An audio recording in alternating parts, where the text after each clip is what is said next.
નમસ્કાર, પલ એક્સપ્રેસ ન્યૂઝમાં આપનું સ્વાગત છે। અમરોલી H1 આવાસમાં લાલુ ઇંગ્લિશ ગેંગનો આતંક, 3 લોકો થયા ઈજાગ્રસ્ત। લિંબાયત વિસ્તારમાં પોલીસે કોમ્બિંગ ડ્રાઈવ યોજી। પોલીસની 5 જેટલી ટીમ કાર્યવાહીમાં જોડાઈ। કોમ્બિંગ ડ્રાઈવમાં 200થી વધુ પોલીસ કર્મચારીઓ જોડાયા। પોલીસની કોમ્બિંગથી ગુનેગારોમાં ફફડાટ ફેલાયો છે।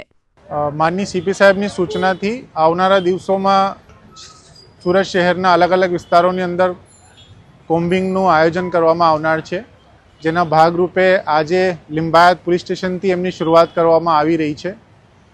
અલગ અલગ વિસ્તારોના એરિયા પસંદ કરીને એમની અંદર અમે જીપી એક્ટ 135 મુજબ અને બાકી MB એક્ટ મુજબની કાર્યવાહી કરવામાં આવશે। એમાં અમારા અલગ અલગ વિસ્તારોના પોલીસ સ્ટેશનના કર્મચારીઓ, અધિકારીઓ જોડાયા છે અને એમનું જે પર્પઝ છે એમાં અસામાજિક તત્વોના વિરુદ્ધમાં જે કડકાઈથી કાર્યવાહી થાય એ પ્રમાણેની અમારી જોગવાઈ રહેશે।